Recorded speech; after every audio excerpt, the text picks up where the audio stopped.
가족들과 함께 하면 늘 좋죠. 그렇죠? 제 아이들이 어렸을 때 제 식구들과 함께 가는 게 여행 아닙니까? 여행을 가면 막 들뜹니다, 마음이. 가야 할 곳, 얼마나 재미있을까, 얼마나 좋을까, 뭐 별의별 생각을 다 하고 잔뜩 짐을 챙겨서 그렇게 이제 출발을 하죠.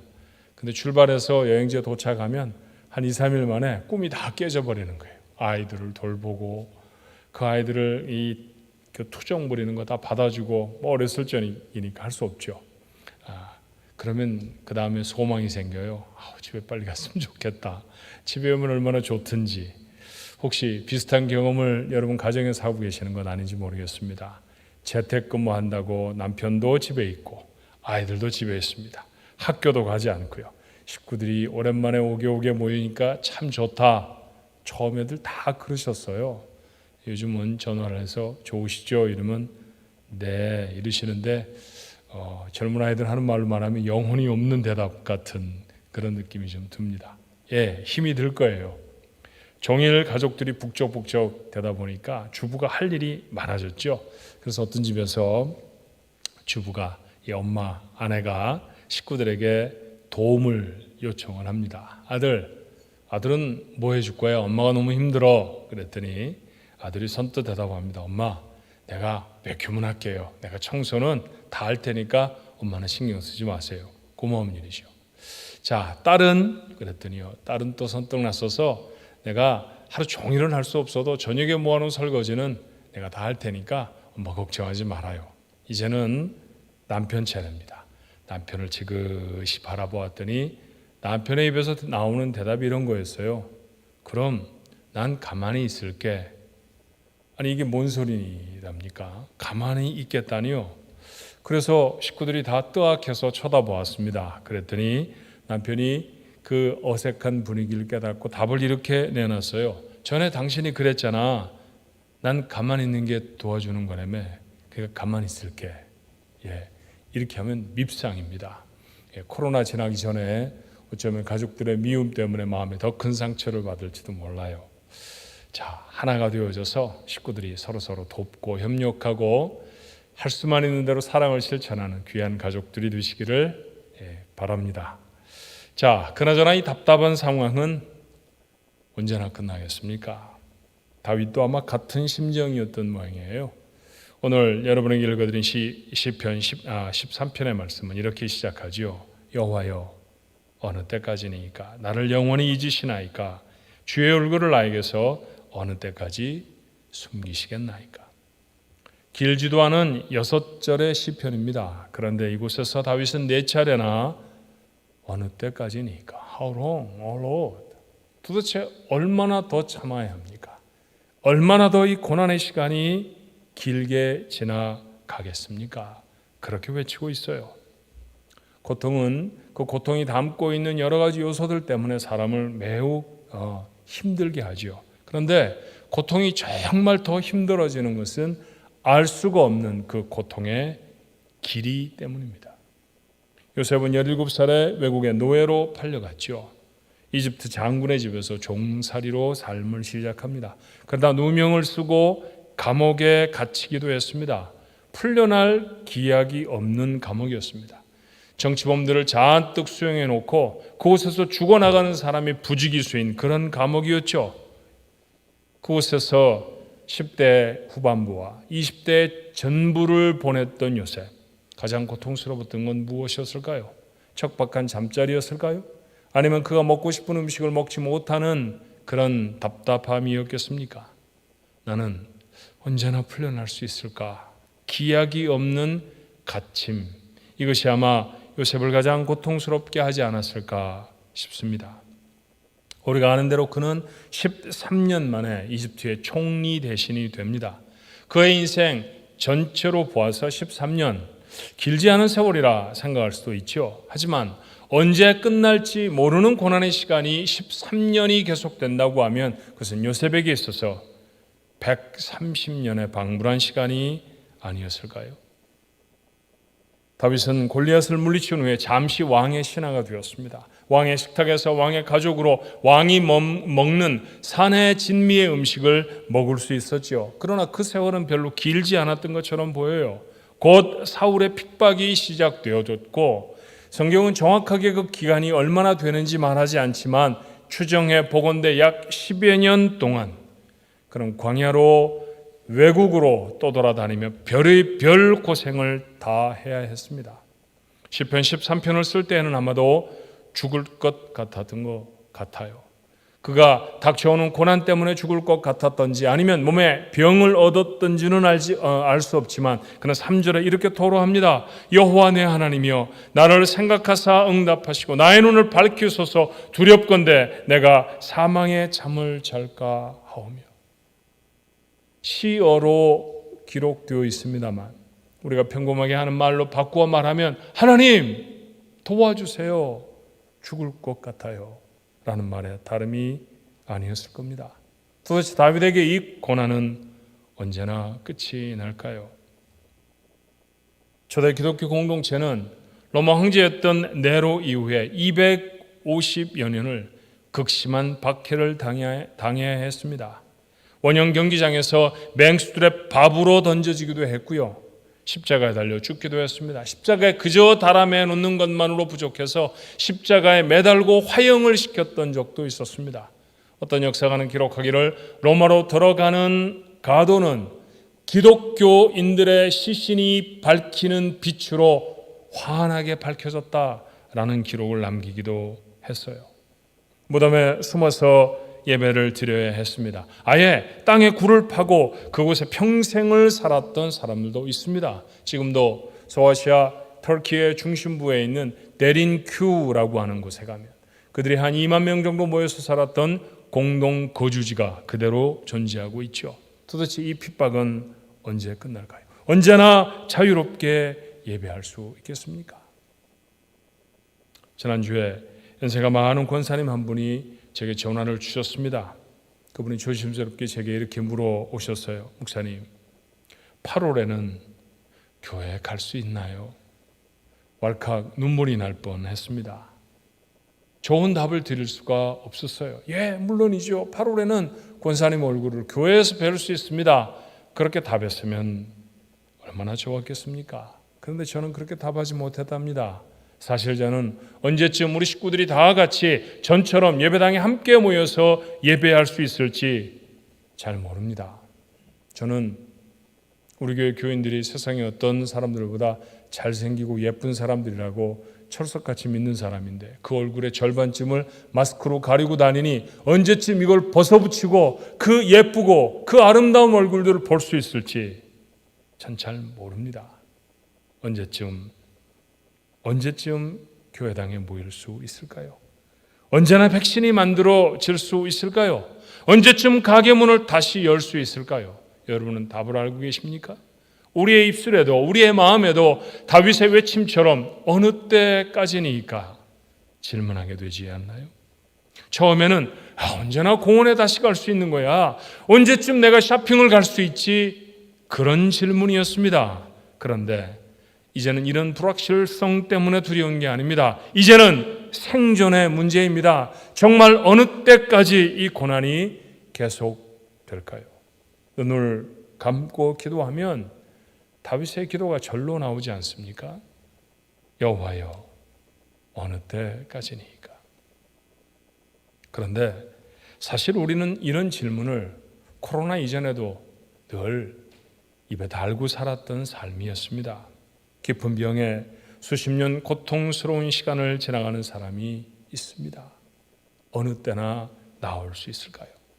변하지 않는 사람의 곁에서 그가 만들어낸 사건과 문제를 삶으로 고스란히 감당해야 하는 사람도 있습니다. 언제나 그 사람은 바뀔까요? 해결되지 않는 문제를 안고 사는 사람도 있습니다. 경제적인 문제 때문에 신분의 문제로 인해서 가정에 일어나는 소소한 여러 가지 문제로 고통스럽고 괴로워하지요. 언제나 문제가 해결될까요? 여러분은 그 답을 아십니까? 답을 알 수 없는 고난의 시간을 살아간다고 하면 우리는 그 시간을 도대체 어떻게 살아가야 하는 걸까요? 끝나지 않을 것 같은 고난의 시간을 지나며 다윗의 외침과 우리의 기도를 마음속으로 곰곰 묵상하니 몇 가지 사실이 새롭게 깨달아졌습니다. 첫 번째는 사실 이 고난은 끝이 있을 것이라는 깨달음이었습니다. 성경에는 고난을 당하는 자기 백성에게 그 고난의 기간을 밝히시는 하나님의 친절한 말씀이 여러 번 기록되어 있습니다. 이스라엘 백성은 얼마나 이집트 땅에서 노예로 살아가야 할까요? 하나님은 그들이 애굽에 내려가 민족을 이루기 오래전에 이미 이렇게 말씀하십니다. 창세기 15장 13절의 말씀이죠. 여호와께서 아브라함에게 이르시되 너는 반드시 알라 내 자손이 이방에서 객이 되어 그들을 섬기겠고 그들은 400년 동안 내 자손을 괴롭힐 것이라고 말합니다. 사랑하는 성도 여러분, 이스라엘 백성이 이집트 땅에 거주하기 몇백 년 전의 일이죠. 그런데 하나님은 아브라함에게 말씀하십니다. 그 땅에가 지나야 하는 시간이 400여 년이 될 것이라고 말이죠. 하나님의 말씀처럼 이스라엘 백성은 430년을 그 땅에서 거주하였고요. 마침내 애굽을 탈출합니다. 그때 역사적인 사건을 성경은 이렇게 기록해 증거합니다. 출애굽기 12장 40절로 41절이에요. 이스라엘 자손이 애굽에 거주한 지 430년이라 430년이 끝나는 그날에 여호와의 군대가 다 애굽 땅에서 나왔은지요. 430년 짧지 않은 세월입니다. 그 시간을 관통하는 사람들은 과연 그 시간이 끝날 것처럼 생각이 들었을까요?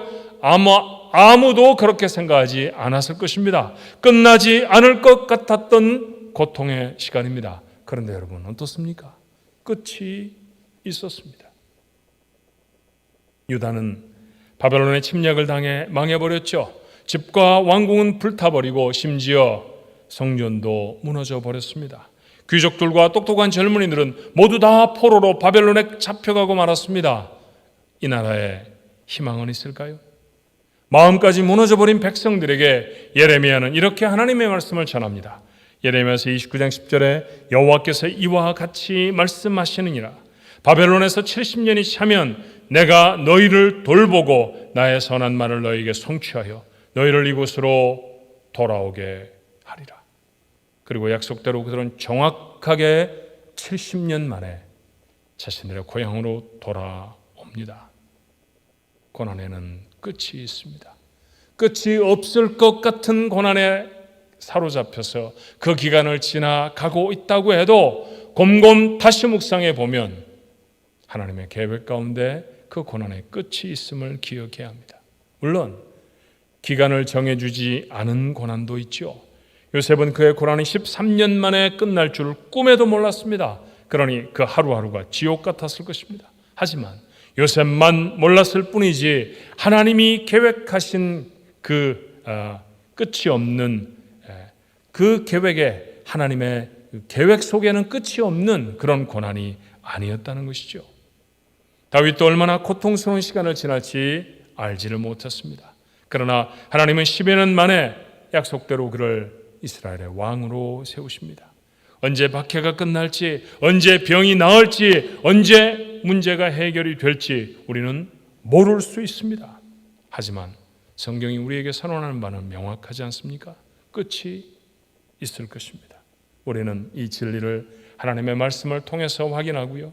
그리고 우리가 살아가는 이 세상의 역사를 통해서 확인합니다. 어렵고 힘든 시간을 지나시죠. 끝이 보이지 않아서 더 답답합니다. 그러나 끝은 있을 것입니다. 하나님의 계획 가운데 어떤 고난도 끝이 있다는 사실을 우리 마음에 다시 새겨야 할 것입니다. 그리고 그 고난 가운데서 하나님은 여전히 우리를 돌보신다는 사실이 두 번째 깨달음으로 제 마음에 담겼습니다. 하나님은 도대체 언제까지입니까? 라고 하는 다윗의 질문에 답변을 주지 않으셨어요. 그러나 여전히 그 고난 가운데 있는 다윗을 도우셨습니다. 먹이시고 입히십니다. 오늘 시편 13편의 배경이 되었던 것처럼 그는 병들어 있을지 모르지만 그 병은 낫게 하셨습니다. 그를 잡자고 쫓아오는 사람만 있는 것이 아니라 그와 함께 위로를 나누었던 사람도 하나님은 허락해 주셨습니다. 여전히 고난의 시간을 지나가고 있지만, 그런데 하나님은 그 가운데 다윗과 함께 하셔서 그를 위로하시고 그를 보호하시고 그를 지키십니다. 요셉은 이집트 12대장 포디발의 집에서 천하디 천한 노예로 전락해버렸죠. 그런데 성경은 놀라운 사실을 이렇게 우리에게 밝힙니다. 창세기 39장 2절의 말씀에 여호와께서 요셉과 함께 하심으로 그가 형통한 자가 되어 그의 주인 애굽 사람의 집에 있으니. 자, 시점과 장소를 살펴보십시오. 지금 요셉은 노예가 되어져서 이집트에서 알지도 못하는, 한 번도 만나보지도 못했던 사람의 집에 종이 되어 있습니다. 그런데 그 집에 여호와께서 그와 함께 하십니다. 얼마나 놀라운 일인지 몰라요. 노예 신분이 해결된 것은 아니지만 여전히 그가 날이 밝으면 고통스럽고 고단한 일들을 감당해야 되는 그런 삶을 살아가고 있지만 여호와 하나님이 그와 함께 하시고 여호와 하나님이 그를 도우시고 여호와 하나님이 그의 삶에 필요한 것들을 공급하셨다는 것이죠. 이 사실은 요셉이 감옥에 갇힐 때에도 변하지 않았습니다. 창세기 39장 20절로 21절의 말씀에 보니 이에 요셉의 주인이 그를 잡아 옥에 가두니 그 옥은 왕의 죄수를 가두는 곳이었더라. 요셉이 옥에 갇혔으나 여호와께서 요셉과 함께 하시고 그에게 인자를 더하사 간수장에게 은혜를 받게 하셨다고 기록합니다. 하나님은 끝날 것 같지 않은 고난 속의 요셉과 여전히 함께 하셨습니다. 그를 보호하셨고 그를 도우십니다. 광야를 40년이나 걸어가야 했던 이스라엘도 하나님의 함께 하시는 은혜를 누렸던 사람들이죠. 그들은 매일같이 하나님이 주시는 것으로 먹었습니다. 하나님이 그들을 입히십니다. 가야 할 곳을 일러주시고 갈 수 있는 힘과 능력을 하나님이 공급하셨죠. 모세는 이스라엘 백성을 향한 그의 마지막 설교에서 그렇게 그들과 함께 하셨던 하나님을 이렇게 기억합니다. 신명기 32장 10절로 11절의 말씀에 여호와께서 그를 황무지에서 짐승이 부르짖는 광야에서 만나시고 호위하시며 보호하시며 자기의 눈동자같이 지키셨도다. 마치 독수리가 자기의 보금자리를 어지럽게 하며 자기의 새끼 위에 너풀거리며 그의 날개를 펴서 새끼를 받으며 그의 날개 위에 그것을 없는 것 같이 하셨다고 말하죠. 그것이 바로 이스라엘이 경험했던 40여 년의 하나님의 은혜였습니다. 끝나지 않을 것처럼 보이던 시절이었을 것입니다. 그런데 그 시간을 관통해 가는 동안에 하나님이 그들과 함께 하십니다. 하나님이 그들을 도우셨습니다. 우리는 아니겠습니까? 지금은 그 하나님의 능력과 사랑이 사라졌겠습니까? 그렇지 않습니다. 참으로 답답하고 어려운 시간을 지나가지만 하지만 하나님도 우리와 함께 이 가운데 계셔서 여전히 우리를 지키시고 우리를 도우시는 줄로 분명히 믿습니다. 지금 우리가 당하고 있는 전 세계적인 전 지구촌적인 그런 고난뿐만이 아니라 개인적인 어려움으로 고통스러워할 수도 있죠. 질병과 경제적인 문제에 실마리를 찾을 수 없는 것 같은 인간관계에 절망하고 계십니까? 두려워하지 마십시오. 끝이 있을 것입니다. 내가 몰라서 그렇지 하나님에게는 시작이 있었듯이 끝도 있을 줄로 믿습니다. 그리고 그 어려움 가운데서도 여전히 하나님은 나를 도우십니다. 요셉을, 다윗을 도우셨던 하나님이십니다. 하나님은 그들만큼 우리를 사랑하시는 줄로 믿습니다. 그렇다고 하면 우리의 질문이 좀 달라져야 하지 않습니까? 예수님은 강도의 두목처럼 졸지에 잡히셔서 번개처럼 처형당하셨습니다. 그런데 그 주님이 사흘 만에 살아나십니다. 얼마나 기뻤을까요? 제자들은 얼마나 가슴이 뜨거워졌을까요? 본때 있게 예수님을 죽음에까지 몰아간 사람들에게 갚아줄 수 있는 시간이라고 생각하지 않았을까요? 그래서 제자들은 이렇게 묻습니다. 사도행전 1장 6절의 말씀이죠. 그들이 모였을 때 예수께 여쭈어 이르되 주께서 이스라엘 나라를 회복하심이 이때니까. 이제 이스라엘 나라를 회복하시는 거 맞죠? 못된 놈들 다 혼내주시고 나라 세우실 것이지요? 그렇게 질문합니다. 그럴 만했습니다. 만약 제가 그들 중에 하나였다고 하면 저는 아마도 더 원색적인 질문을 했을 것입니다. 그런데 주님은 이렇게 대답하시죠. 7절의 말씀에 이르시되 때와 시기는 아버지께서 자기의 권한에 두셨으니 너희의 할 바가 아니요. 언제 이것은 너희의 관심이 아니어야 한다라는 말씀입니다. 여전히 이스라엘은 로마가 지배하고 있습니다. 성전은 장사나 하는 시장판에 다름이 없이 변질되어 버렸죠. 수많은 젊은이는 들판을 방황하고 백성은 고통 중에 있습니다. 이제는 그만 그 고통을, 그 고난을 끝내고 싶었을 것입니다. 하지만 주님은 이 고난이 언제 끝날지에 대해서는 하나님께 맡기라고 가르치셨습니다. 사실이 그렇지 않나요? 우리가 지금 나누어 본 말씀이 그렇잖아요. 고난의 끝도 하나님의 계획 안에 있고 그 고난 중에 자기 백성은 고난을 끝내실 하나님이 돌보실 것입니다. 그러니 언제 이 고난이 끝날 것입니까? 이 질문이 아닌 다른 것을 붙들어야 한다는 것이죠. 주님의 이어지는 말씀은 우리에게 너무나 잘 알려진 말씀입니다. 사도행전 1장 8절의 말씀이죠. 오직 성령이 너희에게 임하시면 너희가 권능을 받고 예루살렘과 온 유대와 사마리아와 땅끝까지 이르러 내 증인이 되리라 하시니라. 성령을 주실 것입니다. 전에 경험해보지 못했던 능력입니다. 그런데 그렇게 능력을 받으면 군대를 동원하고 정치적인 역량을 키워서 나라를 회복하는 것이 아니었습니다. 못 먹고 가난하고 헐벗었던 삶이 변화되어져서 이제는 잘 먹고 떵떵거리며 사는데 그렇게 사용되어질 성령의 능력이 아니었습니다. 하나님의 나라가 확장되어지고 우리에게 영혼을 바라보게 하는 예수 그리스도의 하나님의 나라의 메시지를 세상에 선포하는 주님의 증인들로 살아가는 것이죠. 그것 붙들고 살아가는 것입니다. 바꿔 말하면 무엇인가요? 우리가 붙들어야 할 것은 고난이 언제 지나가는지 언제 끝나는지 하는 그 시간이 아니라 그 시간을 여전히 관통해 갈지라도 그 시간 가운데서 하나님이 내게 맡기신 일이 무엇인지, 내가 과연 무엇을 위해 나에게 주어진 시간을 지나야 할지 사명을 붙들라는 말씀입니다. 고난의 시간과 가장 힘겹고 어려운 곳에서도 여전히 내가 하나님의 사람으로 무엇을 해야 하는가를 질문하라는 말씀이죠. 언제가 아니라 무엇이어야 합니다. 여러분, 많은 질문들을 여러분에게 드릴 수 있을 거예요. 우리가 맡은 사명들은 정말로 다양하고 풍성합니다. 그렇지만 한 가지만 질문을 해볼까요? 우리는 지금 교회로 모이지 못해서 참 안타깝습니다. 언제쯤 교회로 모일 수 있을까? 이게 우리 모두의 질문입니다. 왜 우리는 그렇게 예배당에 모이기를 힘쓸까요?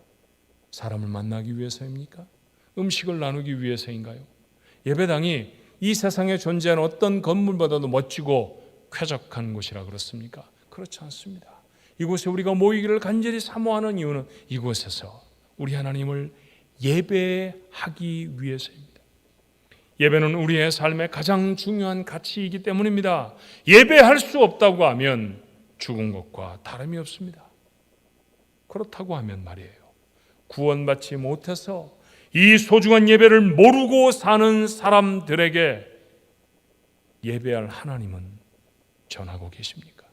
나는 예배하고 싶어서 너무 간절한데, 예배하고 싶어서 예배당에 가고 싶은데, 그런데 그렇게 소중한 예배가 또 다른 사람에게도 필요하다는 사실도 함께 공감하고 계시냐는 거죠. 코로나 바이러스가 창궐하면 복음을 전하는 일도 멈춰야 합니까? 오랜만에 긴 시간을 함께한 자녀들에게 여러분은 정말 복음을 전하고 계십니까? 우리는 편지나 이메일로, 우리에게 주어진 메신저로, 컴퓨터, 인터넷을 통해서 대부분의 일들을 다 처리하는 굉장히 테크놀로지에 업그레이드된 시절을 살아갑니다. 그렇잖아요. 음식도 전화로 오더를 하죠. 웬만한 물건들 여러분의 집에 필요한 것이 있으면 모두 다 인터넷 접속해서 다 오더합니다. 아, 편리해, 너무 쉬워 라고 이야기하지 않으셨습니까? 그렇게 사용하는 이메일, 그렇게 사용하는 메신저를 통해서 복음도 전하고 계십니까? 정말 오랫동안 연락이 닿지 않았던 친구들에게 친구야, 이럴 때야말로 하나님을 바라볼 때란다. 그런 짧고 의미가 풍성하게 담겨져 있는 메시지를 전해 보신 적은 있습니까? 가난해 이제는 코로나까지 덮친 불쌍하고 안타까운 선교지를 위해서 더 간절히 기도하고 계시나요? 생명을 걸고 복음을 전하는 사람들을 위해 전보다 더 열심히 헌금도 보내고 격려도 해야 하는 것 아닙니까? 내 고난에 빠져서 내가 힘들고 내가 어렵고 내가 고통스럽고 언제쯤 이 고난이 끝날까라는 것만 내 입술에 담고 살아가는 것이 아니라 여전히 고난을 지나가지만 이 고난 속에서 중요한 가치를 알게 하신 그 하나님의 은혜를 또 다른 사람에게 나누어야 하는 그 사명을 감당하며 살아야 하는 것은 아닙니까? 우리는 고난 가운데 삽니다. 코로나 바이러스라는 고난을 지나도 여전히 우리는 또 다른 질병과 싸움을 해야 할 것입니다. 생존을 위해서 애를 써야 합니다. 사람들 간에 갈등이 있을 것이고요. 원하지 않지만 어려운 상황도 생길지 모릅니다. 여러분, 그래서 하나님이 우리를 도우시잖아요. 고난을 끝내실 하나님, 여전히 나와 함께하지 않으십니까? 그러니 우리는 이 고난의 인생 속에서 우리가 붙들어야 할 사명이 무엇인지를 질문해야 할 것입니다. 당하는 고난이나 면하자고 사는 인생이 아닙니다. 이루어져야 할 하나님의 뜻이 있어서 삽니다. 내게 맡기신 사명에 집중하십시오. 고난에도 불구하고 힘있는 삶을 살게 될 줄로 믿습니다. 어느 때까지니까?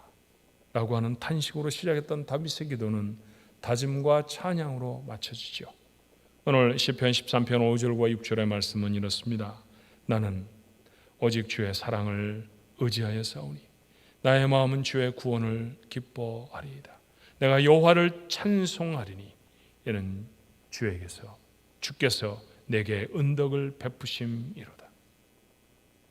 끝날지 않을 것 같은 고난 중에 확인한 은혜가 있었습니다.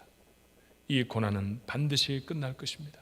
고난 중에서도 하나님은 나와 함께 하시고 나를 보호하시고 나를 도우실 것입니다. 난 그 하나님의 사랑에 의지해 살 것입니다. 그리고 고난이 지나가기만을 바라는 것이 아니라 고난 중에서 내게 맡기신 사명을 감당할 것입니다. 언제가 아니라 무엇을 붙드는 삶입니다. 다윗은 이스라엘의 왕이 되어야 했고 우리는 생명을 걸고 아버지의 뜻을 이루어야 할 하나님의 아들과 딸이 되어져야 합니다. 우리 모두 다 어려운 시절을 지나갑니다. 어렵다고 힘들다고 괴롭다고 고통스럽다고 아무리 말해도 이 고난은 하나님이 정하신 시간까지는 계속될 것입니다. 그러나 하나님이 정하신 시간 끝이라는 게 있다는 사실이 우리가 얼마나 희망이 되는지 모르잖아요. 지나간 몇 개월 동안 이 창궐한 바이러스 가운데서도 우리를 도우시고 우리의 필요한 것들을 공급하셨듯이 이 시간이 아무리 길게 지나갈지라도 여전히 하나님은 우리를 도우실 줄로 믿습니다. 그러니 하나님께 질문하십시오. 뭘 하며 살아야 합니까? 이 어려운 때 제가 감당해야 될 사명은 무엇입니까? 복음을 전하는 자로, 사랑을 실천하는 자로, 하나님의 거룩한 일에 아주 작은 일을 보태는 자로, 하나님이 여러분에게 허락하신 각양 다양한 종류의 부르심에 예라고 답하십시다. 그리고 어느 때까지니까가 아니라 하나님 무엇을 붙들고 살아야 하겠습니까? 질문하는 한결 성숙되어진 하나님의 사람들, 여러분의 모습이었으면 참 좋겠습니다. 주어진 사명 잘 감당해서 고난 중에도 하나님의 영광을 높여드리는 귀한 성도들이 되시기를 주님의 이름으로 축원합니다. 기도하십시다. 은혜와 사랑이 많으신 하나님, 고난을 지나갔던 사람들의 외침을 성경이 그대로 적었습니다. 오 하나님, 어느 때까지니까? 너무 괴롭고 너무 고통스러워서 그는 그렇게 외치고 선포합니다. 하오나 주여, 가만히 생각해 보면 이 고난 하나님의 손에 있다고 하면 끝이 있을 걸 아닙니까? 하나님의 백성인 우리들 그 고난을 지나가는 동안 하나님의 도우심과 인도하심을 반드시 받을 것 아닙니까? 이제까지 도우셨던 하나님의 은혜를 기억하면 앞으로도 도우실 줄로 믿습니다. 하오니 주여, 고난 속에 절망하거나 좌절하지 않게 하시고 이 고난이 지나가기만을 기다리는 사람이 아니라 고난 속에서도 주신 바 사명을 감당하는 저희들 되게 하여 주옵소서. 교회를 곳에 세우시셨사오니 아버지 하나님 복음 전파의 사명, 다음 세대를 키워내는 사명, 주변을 돌아보고 하나님의 사랑을 증거하는 사명, 옳은 길이 무엇인지를 세상에 선포하는 사명, 여전히 교회가 감당하게 하시고 교회의 일원이 되어진 하나님의 사람들도 그 길을 살아갈 수 있도록 주님 축복해 주시옵소서.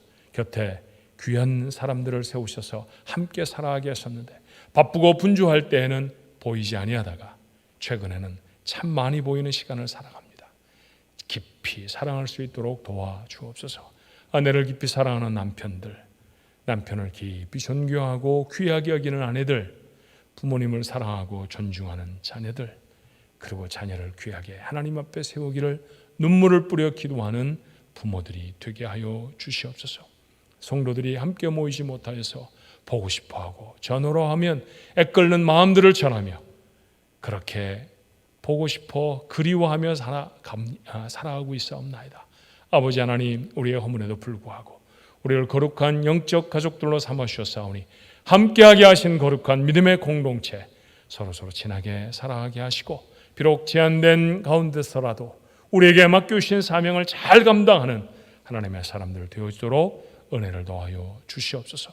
여전히 주의 복음은 전파되어져야 되겠고 여전히 선교지에는 생명을 걸고 복음을 증거하는 하나님의 일꾼들이 있사오니 저들을 보호하여 주옵시고 저들을 힘있게 섬기게 하여 주시옵시고 하나님, 우리의 생명이 이렇게 덧없고 부질없이 쓰러질 수 있다는 사실을 알았사오니 더 열심히 때가 더 늦기 전에 복음을 증거하는 지혜가 하나님의 교회 가운데 오늘 이 말씀을 나눈 주의 백성들 가운데 있게 하여 주시옵소서. 아버지 하나님, 주신 바 사명을 잘 깨닫고 그 사명에 최선을 다하여서 아버지 하나님, 고난의 시간을 지나가지만 그 가운데도 힘있고 역동적인 삶을 살아내는 우리 가족들 모두가 되게 하시기를 간절히 원하오며 예수님의 이름으로 기도하옵나이다. 아멘.